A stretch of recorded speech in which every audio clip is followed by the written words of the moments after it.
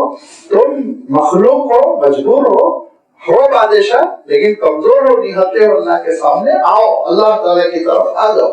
الجھے نہیں حضرت موسیٰ علیہ السلام اسی باتوں میں. ہاں بھائی جائیں گے جہنم میں، کیوں نہیں جائیں گے؟ تو اب وہ سب پورے درباری آستین چڑھا کر حضرت موسیٰ علیہ السلام کے خلاف ہو جاتی ہے. الجھنا یہ ہوشیاری نہیں، یاد رکھیے بات کو سلجھانا. اور انبیاء علیہ السلام کا جو دعوتی طریقہ کار رہا وہ یہ کہ جس میں لوگوں کو جوش آنے والا ہے اور نادان قسم کے لوگ مخالفت پر اتر آنے والے ہیں، وہ موضوع کو چھوڑ دینا، وہ ٹاپک چھوڑ دینا. اسلام کے دلائل، توحید کے دلائل، حقانیت کے دلائل تو اتنے بکھرے ہوئے ہیں کہ ان سے آپ بات پیش کیجئے. حضرت ابراہیم علیہ السلام نے فرمایا کہ تو مانتا، تو زندہ کرتا، یہ بحث میں الجھتا ہی نہیں، چھوڑ دے ٹاپک. اعلی ابراہیم فرمایا حضرت ابراہیم علیہ السلام نے فَإِنَّ اللَّهَ يَأْتِي بِالشَّمْسِ مِنَ الْمَشْرِقِ فَأْتِ بِهَا مِنَ الْمَغْرِبِ. میرا رب تو وہ ہے اللہ تعالیٰ جو سورج کو مشرق سے طلوع فرماتا ہے، مغرب میں غروب کر دیتا ہے. مشرق سے سورج نکلتا ہے ایسٹرن سائڈ، مغرب میں جا کے غروب ہو جاتا ہے. یہ فَأْتِ بِهَا مِنَ الْمَغْرِبِ، اگر آپ کے اندر کنٹرول ہے تو ذرا الٹا کریے. آپ اگر رب ہے تو مغرب سے نکال دیجیے ایک بار.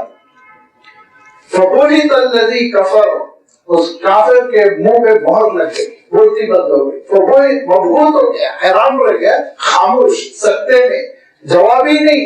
پورا دربار ٹک ٹکی لگا اسے دیکھ رہا ہے کہ اب یہ کیا کہے گا، لیکن بول ہی نہیں سکا، خاموش. اور اس کے بعد سے پھر اس نے زیادتی کی، ظلم کیا، ستایا، وہ ایک الگ تاریخ ہے.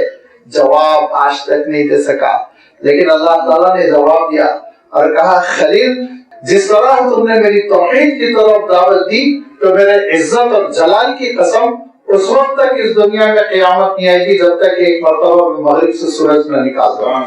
جب تم نے اتنی بڑی بات کہی تو میں تمہاری لاج رکھوں گا. لہٰذا اللہ کے رسول صلی اللہ علیہ وسلم فرمایا کرتے تھے کہ قیامت سے پہلے ایک مرتبہ سورج مغرب سے ضرور نکلے گا الٹا. اور اس کی تو آج سائنس تشریح کر دی. وہ جو کوئی چیز تیزی سے چلتی ہے اور اس کے بعد اس کو بریک لگایا جاتا ہے تو جیسے پیچھے کی طرف آتی ہے نا تھوڑا سا، تو آپ سوچیے جو گلوب جس تیزی سے گول گول پھر رہا ہے اس کو بریک لگایا جائے گا تو خود بخود تھوڑا سا الٹا پھیرے گا تو ہم کو لگے گا سورج مغرب سے آ گیا. یہی ہے تو مغرب سے ہونا. اور یہ فرمایا کہ یہ اس لیے کہ اللہ کے خلیل نے جو جواب دے کر اس کا منہ بند کر دیا. میرے ایک مرتبہ ایک ساتھی اس جملے پہ ذرا ناراض ہو گئے، بولتی بند کر دی. انہوں نے کہا غیر مہذب ہے. مجھے نہیں محسوس ہوتا غیر مہذب ہے، بولتی بند کر دی. حضرت ابراہیم علیہ السلام نے اس کی، خاموش ہو گیا. اور یاد رکھو واللہ لا یہدی القوم الظالمین. اگر وہ ضالین میں سے ہوتا اللہ ہدایت دیتا، لیکن ظالم تھا اللہ تعالیٰ نے ہدایت نہیں دی. یہ کہ جب انسان ظلم کرتا ہے، زیادتی کرتا ہے، اپنے آپ کو اسمار خاص سمجھتا ہے اور یہ سمجھتا ہے میرا اقتدار، میری حکومت، میرا عہدہ، میری منصب اور میں جو چاہے کر لوں، تو ایسوں کو جو ظالم بنے ہوئے ہوتے ہیں ان سے اللہ تعالیٰ ہدایت چھین لیتا ہے، محروم کر دیتا ہے، بغیر ہدایتی کے مارتے ہیں. جیسے مرا ابو جہل، جیسے مرا ابو لہب، جیسے مرا فرعون، جیسے مرا نمرود. مرا بھی تو کیسے مرا؟ اللہ تعالیٰ ان بڑے بڑے متکبروں کو چھوٹی چھوٹی چیز سے مارتا ہے. ابو جہل کو بچوں نے مارا، چھوٹے چھوٹے پہنچ نہیں پا رہے تھے اوپر تو پہلے گھوڑے کے گھٹنے پہ مارا، گھوڑا بیٹھ گیا تو اس نے کام تمام کیا. اس نے کہا کس نے مارا؟ کہا یہ محض معاوض، یہ دو چھوٹے بچوں نے، یتیم بچوں نے تجھ کو مارا. تو کہا اے کاش قریش کا کوئی بڑا سورما مارا ہوتا. اتنی ذلت کی موت مارا کہ بچوں نے میری چھٹی کر دی. ایسے ہی نمرود مرا تو کیسے مرا؟ آپ حیرت کریں گے کہ موصوف شکاری کار کھیلنے گئے تھے، بڑے خطرناک قسم کے مچھر تھے. ایک مچھر ان کی ناک میں گھس گیا اور اندر چلا گیا. اور آج کل تو آپ جانتے ہیں نا وائرس کیسے اندر جاتے ہیں. اور اس کے بعد سے جو بھیجا کھایا ہے، کہتے ہیں اس کے بعد 40 دن زندہ رہا. 40 دن اپنے سر پر چھڑی سے، چپل سے، جوتی سے پٹواتا تھا. درد اتنا ہوتا تھا، مارو، مارتے جاؤ، مارتے جاؤ، مارتے جاؤ، لیکن وہ نکلنا نہیں تھا. اس کو نہیں نکلا یہاں تک کہ وہ بے موت مرا. یہ اللہ تعالیٰ ارشاد فرماتا ہے واللہ لا یہدی القوم الظالمین. ظالموں کو اللہ تعالیٰ پھر محروم کر دیتا ہے ہدایت سے. ظلم کو قریب نہیں آنے دینا چاہیے. انسان ظالم ہرگز نہ بنے. ظالم بن کر جب وہ مظلوموں کی بدوائیں لیتا ہے، آہیں جب ان کی لگتی ہے، تو پھر اس کے بعد سے بڑی بے توفیقی کی زندگی ہو جاتی ہے. بہت بیماریوں کی اور بہت ہی نفرتوں والی، کراہیت والی زندگی گزار کر انسان اس دنیا سے پھر رخصت ہوتا ہے. اللہ تعالیٰ ارشاد فرما رہا ہے واللہ لا یہدی القوم الظالمین، بے شک اللہ تعالیٰ نہیں ہدایت دیتا ہے ظالموں کو. کیوں؟ اس ظالم نے اپنا کارساز کس کو بنایا؟ اپنا ساتھی کس کو چنا؟ ابلیس کو، طاغوت کو. یاد رکھو، طاغوت کے ہاتھ میں ہاتھ دے دو گے تم کو پھر کوئی چیز، اللہ کا کلام، رسول کی نصیحت، کوئی چیز اثر نہیں کرے گی. یہاں تک کہ حضرت ابراہیم خلیل اللہ کا آواز، نصیحت، سمجھانا، دلائل دینا کام نہیں کر رہا ہے. کیوں؟ کیونکہ یہ طاغوت کے ہاتھ میں ہاتھ دے چکا تھا، ابلیس کا چیلا بن چکا تھا، ابلیس کی روش پر چل رہا تھا. یہ ہے کہ جن کا عالم یہ ہوتا ہے کہ والذین کفروا اولیاؤہم الطاغوت یخرجونہم من النور الی الظلمات، نور سے محروم اندھیروں میں اس کو ٹھوکریں کھانے کے لیے چھوڑ دیتا ہے ابلیس اور ابلیس کے ساتھی. لہذا کبھی طاغوت کے راستے پہ نہ چلو.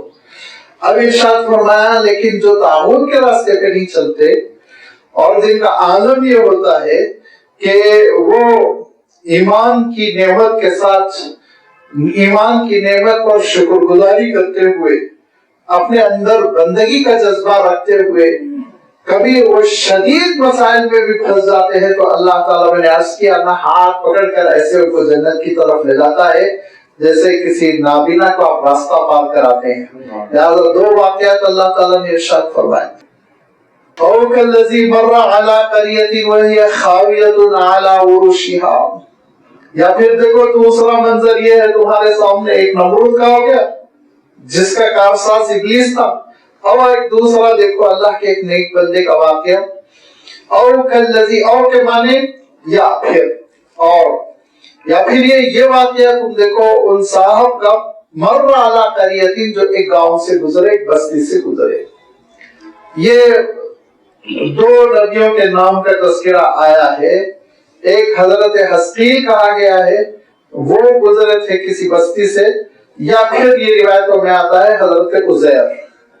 حضرت عزیر علیہ السلام بنی اسرائیل کے وہ رسول، وہ نبی تھے جنہوں نے پوری تورات کو منضبط کیا تھا اور اللہ کے مقرب بندوں میں سے تھے.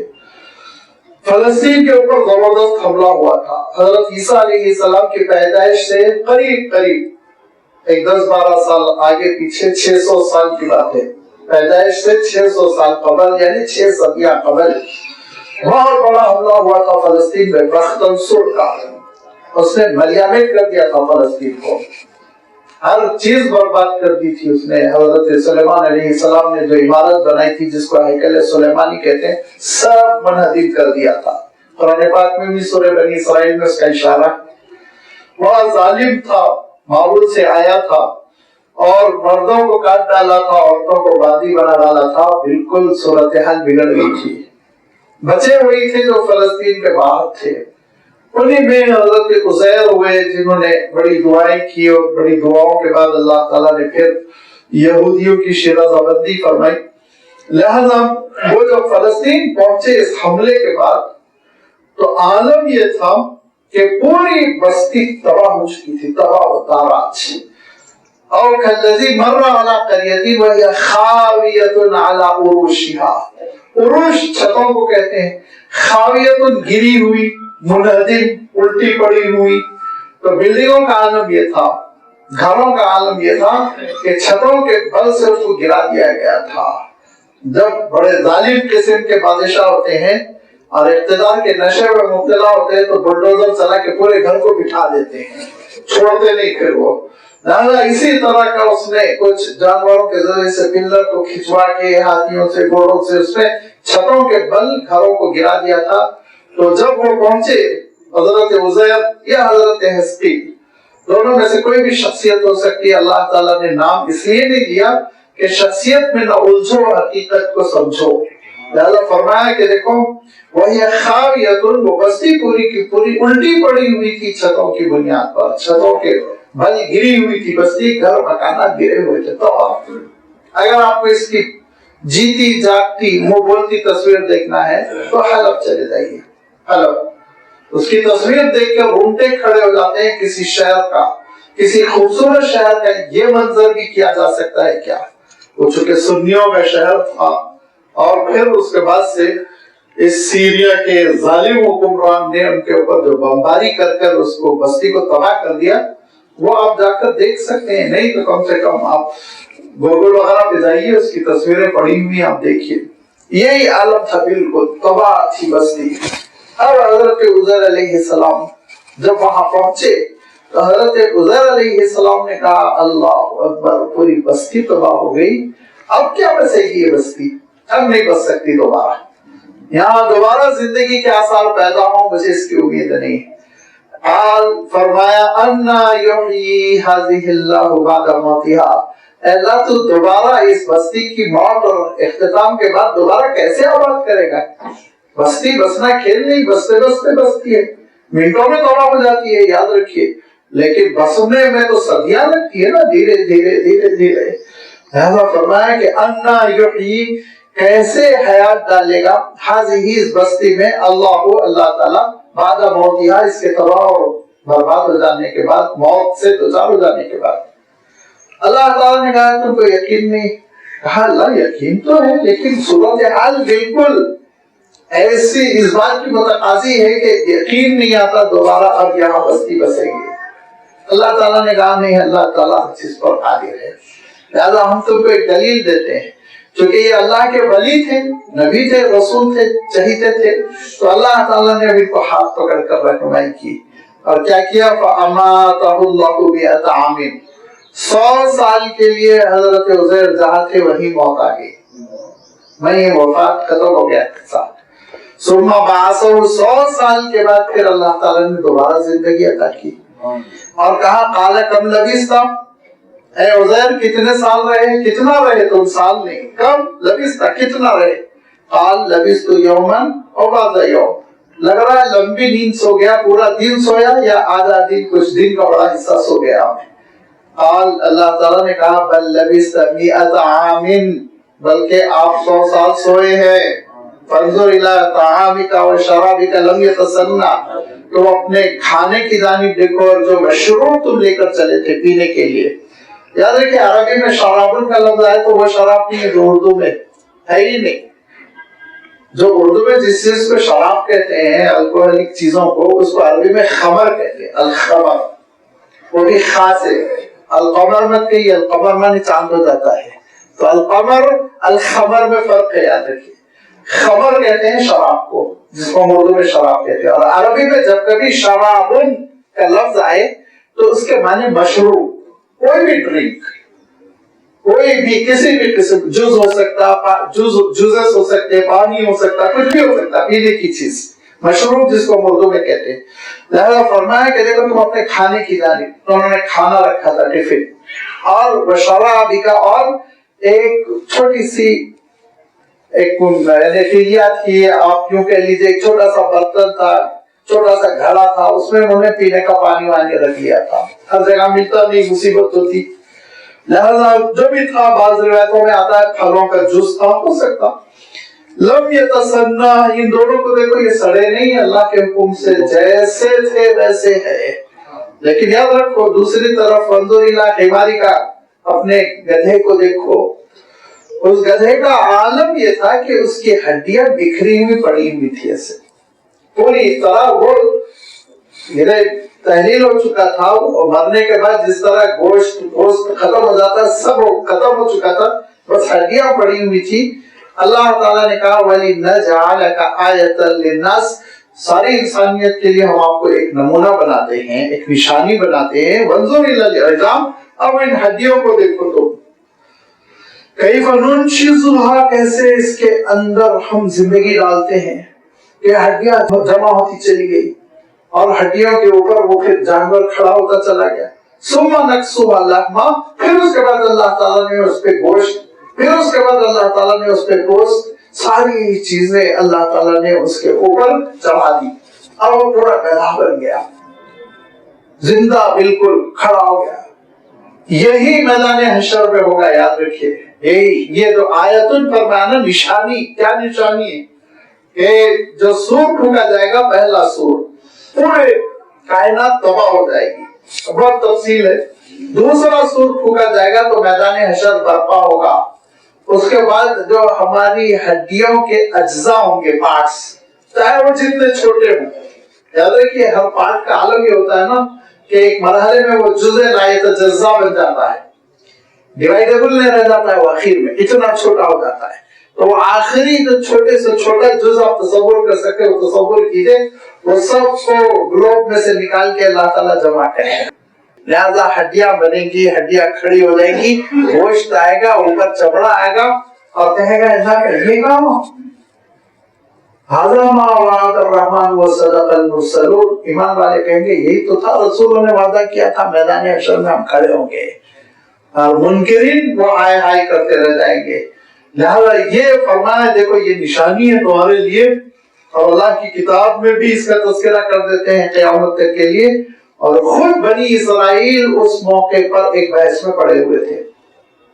جب اس طرح کی بحثیں ہوتی ہیں نا تو پھر اللہ تعالیٰ ظالموں کو مسلط کرتا ہے، بستیاں تباہ ہو جاتی ہیں، لایانی بحثیں، بیس لیس، جن کی کوئی عملی زندگی میں ضرورت نہیں، بحث ہو رہی ہے تو ہو رہی ہے، حضرت علی افضل ہے، حضرت امیر معاویہ افضل ہے، تم کو کیا لینا دینا، تلک امۃ قد خلت لہا ما کسبت ولکم ما کسبتم۔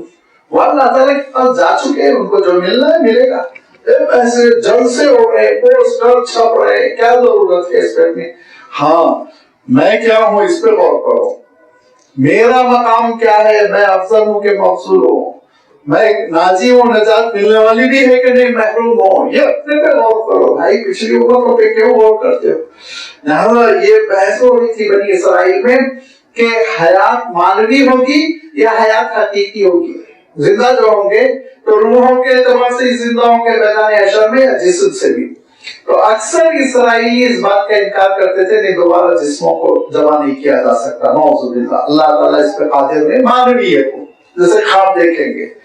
اللہ تعالیٰ نے حضرت عزیر کو اب ایک نمونہ بنایا ان حالات میں جبکہ حضرت عزیر علیہ السلام بہت سمجھا رہے تھے کہ عقیدہ آخرت درست کرو، بیوقوفی کی ویسے نہ کرو، عمل کرو، عمل سے زندگی بنتی ہے، جنت بھی جہنم بھی، کہاں پڑے ہوئے سب لایانی چیزوں میں، لہذا بات مان نہیں رہے تھے۔ بنی اسرائیل کی تاریخ میں ہمارے لیے بالخصوص انڈین مسلمز کے لیے اتنے نمونے ہیں، سمجھنے کے لیے ایسے اسباب ہے، لیکن بس غور کر کے اللہ تعالیٰ نے اپنے کلام میں کیوں ان واقعات کو جگہ دی، اس حقیقت کو سمجھ کر ہم بھی عمل سدھارے، وہی راستے پہ چلیں گے تو تباہ ہوں گے۔ لہذا فرمایا کہ اب حضرت عزیر علیہ السلام کھڑے ہو گئے اور دیکھا، دیکھتے گدھے کے اندر جان آ گئی، اس کی ہڈیاں کھڑی ہو گئی، گوشت مل گیا، چمڑا مل گیا۔ فلما تبین لہ، جب اچھی طرح ان کو یقین ہو گیا، بات کھل کر آ گئی، نکھر کر آ گئی، قال کہا اعلم ان اللہ علی کل شیء قدیر، مجھے پورا یقین ہو گیا، ذرہ برابر تردد نہیں کہ اللہ تعالیٰ ہر چیز پر قادر ہے، اور میدان حشر میں سارے مردوں کے اندر جان ڈال کے ان کے جسم کو لا کر کھڑا کر دے گا، یہ کوئی بعید بات نہیں ہے، میں جان گیا۔ اب اس کے بعد حضرت عزیر علیہ السلام بستی میں گئے، قرآن پاک میں اس کا تذکرہ نہیں ہے، لیکن روایتوں میں آتا ہے، امام ابن کثیر رحمۃ اللہ علیہ نے بیان کیا، امام طبری رحمۃ اللہ علیہ نے بیان کیا کہ بستی گئے تو بستی میں بالکل بدلی ہوئی، اپنا گاؤں کا مکانات بالکل بدلے ہوئے ہیں۔ اب حضرت عزیر علیہ السلام نے اندازہ لگایا میرا گھر کدھر ہونا چاہیے، اور وہ گھر پر پہنچے، کھٹکھٹایا تو 120 سالہ ایک ضعیف خاتون سامنے آئی جن کی بینائی جا چکی تھی، بڑھاپے کی وجہ سے، عمر رسیدہ ہونے کی وجہ سے بینائی چلی جاتی۔ اب آج کل نکل گئے نا سرجری ورجری، یہ سب چشمے وشمے، اس زمانے میں تو تھا نہیں۔ لہذا وہ خاتون بینائی سے محروم وہ آئی، کہا کون؟ تو کہا میں اس گھر کا مالک عزیر۔ تو کہنے لگی، رونے لگی، کہنے لگی 100 سال پہلے میرے شوہر عزیر کا انتقال ہو گیا، اب کہاں سے عزیر آئیں گے؟ تو حضرت عزیر نے کہا اچھا تم وہی ہو جن کو 20 سال کا چھوڑ کر گیا تھا، اب 120 سال کی ہو؟ تو کہا کہ میں عزیر ہوں، تم یقین کرو۔ انہوں نے کہا میں نہیں یقین کروں گی۔ عزیر بہت اللہ والے تھے، مستجاب الدعوات تھے، ان کی تو دعا ریجیکٹ ہوتی ہی نہیں تھی۔ اگر تم عزیر ہو دعا کرو میری بینائی آ جائے میں مان لوں گی۔ حضرت عزیر علیہ السلام نے دعا کی، فوراً ان کی دھیرے دھیرے بینائی آ گئی، اور انہوں نے دیکھا اور پہچانا اور لوگوں میں اعلان کیا دیکھو عزیر زندہ ہیں۔ اب بنی اسرائیل بھیڑ جمع ہوئی اور پھر حالات پوچھے، انٹرویو لیا، بہت سی علامتیں دیکھی اور انہوں نے یقین کیا کہ حضرت عزیر ہے۔ تو حضرت عزیر کے اس بیان کو ماننا پڑا کہ مرنے کے بعد میدان حشر میں اللہ تعالیٰ جسم کے ساتھ کھڑا کرے گا۔ اب ماننا پڑا ان کو، بحث ختم ہو گئی۔ اب تک بحث نظری تھی، اب نظری نہیں رہ گئی نا، اب تو بالکل عملی ہو گئی، دلیل آ گئی۔ لہذا ایک طرف حضرت عزیر علیہ السلام نے جو سوال اللہ تعالیٰ کے دربار پہ رکھا تھا کہ مولا یہ بستی تو ختم ہو چکی ہے، کیسے آباد ہوگی، اس کا جواب خود حضرت عزیر کو ملا، اور پوری بنی اسرائیل کی رہنمائی کی گئی کہ دیکھو میدان حشر میں جسم کے ساتھ کھڑے ہونا ہے۔ یہ ہم سب کا عقیدہ ہے الحمدللہ۔ لہذا یہ ارشاد فرمایا کہ دیکھو نجعلک آیۃ للناس، لوگوں کے لیے ہم آپ کو ایک نشانی بنا دیں گے، اللہ تعالیٰ کی قدرت کی نشانی آپ قرار پائیں گے۔ اور یہ اللہ تعالیٰ کا ایک نیک بندہ، دل میں تھوڑا سا شبہ آیا کہ یہ بستی کیسے آباد کی جائے گی، اللہ تعالیٰ نے ایسی زبردست رہنمائی کی کہ اس رہنمائی کو اللہ تعالیٰ نے ہمیشہ کے لیے اپنی کتاب میں محفوظ کیا۔ کیوں؟ اللہ تعالیٰ نیک بندوں کا کام بناتا ہے۔ اللہ ولی الذین آمنوا یخرجہم من الظلمات الی النور، ذرہ برابر تردد آ جائے تاریخ کی، دل میں برے خیالات، بس اللہ تعالیٰ کی جانب سے فوراً رہنمائی۔ اور ایک بھی واقعہ سن لو، وَإِذْ قَالَ إِبْرَاهِيمُ رَبِّ أَرِنِي كَيْفَ تُحْيِي الْمَوْتَىٰ، حضرت ابراہیم علیہ السلام نے بھی ایک مرتبہ اللہ کے دربار میں یہ معروضہ رکھا کہ میرے مولا، اے میرے رب، آپ مرے ہوئے کو کیسے زندہ کریں گے؟ اللہ سب ختم ہو جائے گا، ابھی تو سائنس ترقی کر گئی نا، ابھی تو ڈی این اے وی این اے کی بحثیں نکلی۔ اب آپ سوچئے ہزاروں سال پہلے تو انسان یہ سمجھتا تھا نا کہ ختم، غائب ہوگی میت، 50 سال بعد 60 سال بعد دوبارہ کیسے وہ ڈھونڈی جائے گی، تلاش کی جائے گی، جمع کی جائے گی۔ تو حضرت ابراہیم علیہ السلام نے اللہ تعالیٰ کے دربار میں معروضہ رکھا۔ اب یہ نہیں سوچنا چاہیے کہ حضرت ابراہیم علیہ السلام نے نعوذ باللہ اعتراض کیا، نہیں، لیکن اعتراض ہوتا ہے غیروں کے سامنے، اپنوں کے سامنے جب بات کی جاتی ہے تو وہ دل کا درد بیان ہوتا ہے نا۔ میں آپ کے بارے میں کوئی تبصرہ کسی غیر سے کروں تو غلط بات ہے، لیکن آپ ہی سے کہوں کہ آپ نے التفات نہیں برتا تو یہ محبت ہوتی ہے، شکایت ہوتی۔ تو حضرت ابراہیم علیہ السلام اللہ کے دربار میں دعا کر کے کہہ رہے ہیں کہ مطلب سمجھ میں نہیں آتا، سب ختم ہو جائے گا، دوبارہ کیسے زندہ کیا جائے گا؟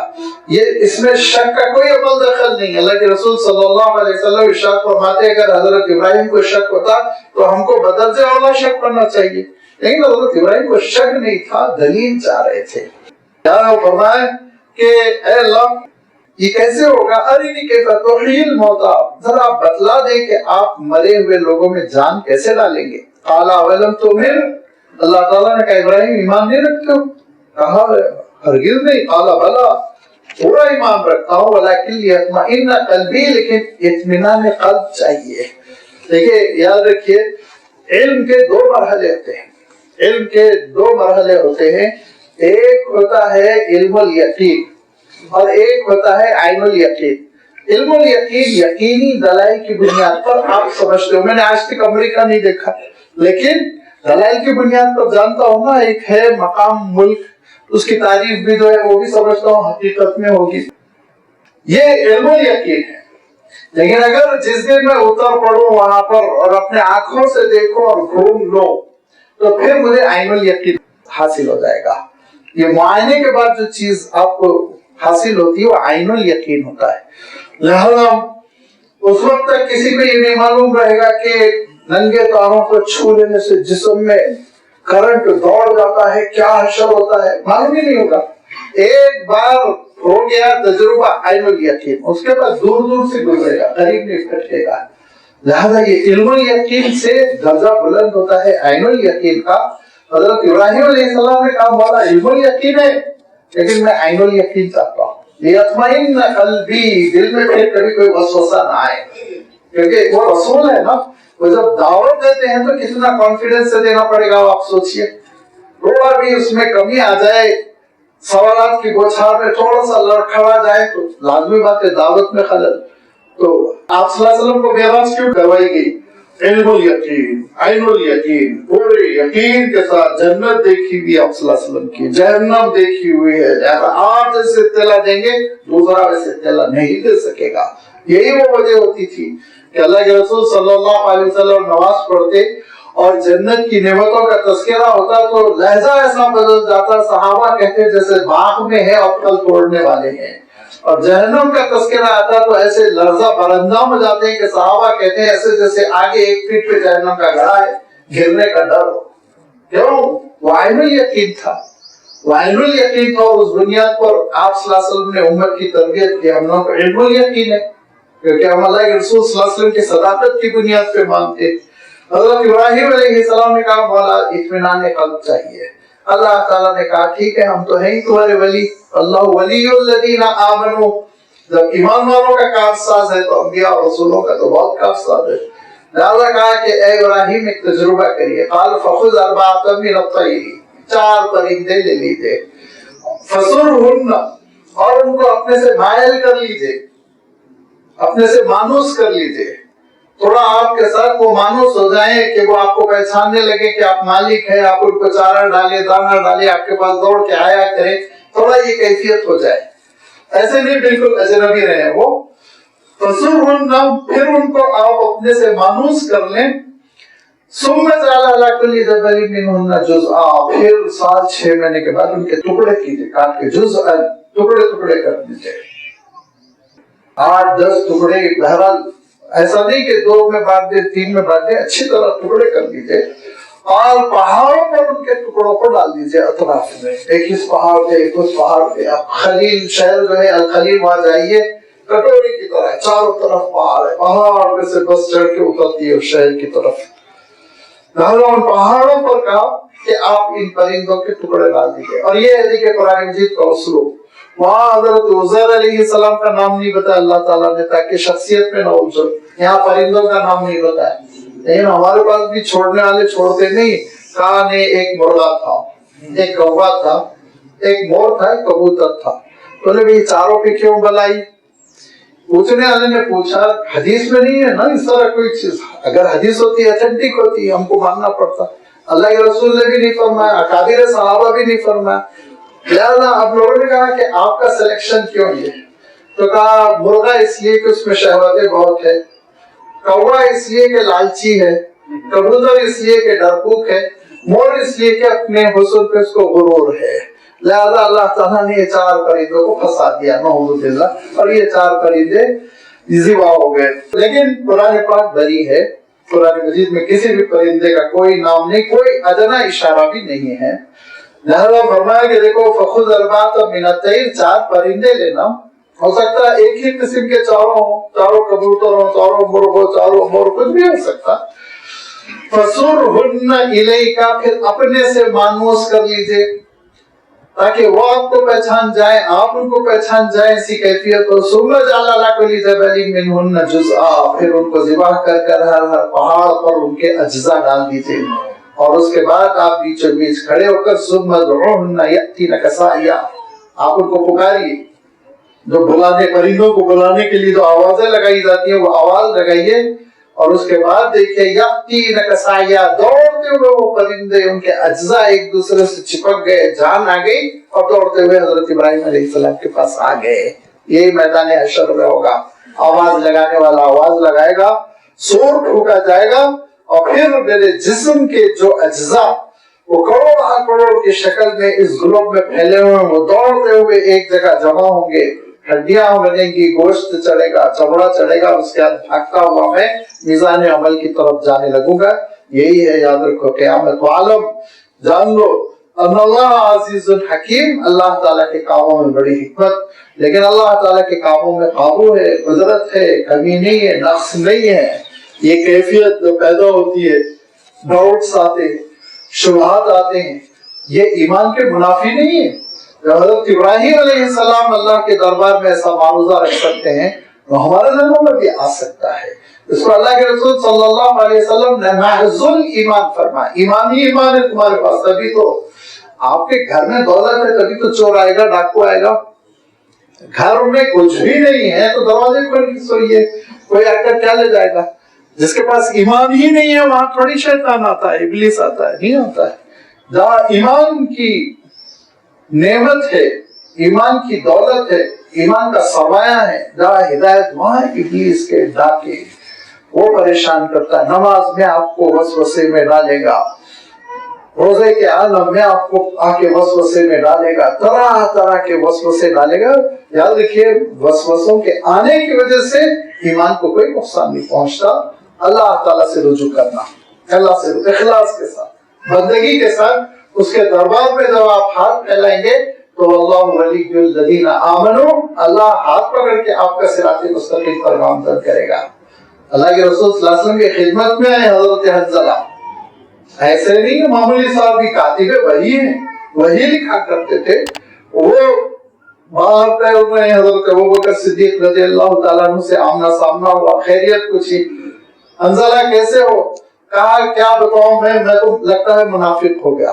نافق کا حنظلہ کا میں تو لگتا ہے میں منافق ہو گیا۔ کہا نہیں ایسی بات نہیں کرنی چاہیے، نعوذ باللہ بری بات کہہ رہے ہو، ایسا نہیں کہنا چاہیے۔ کیوں کہہ رہے ہو ایسا؟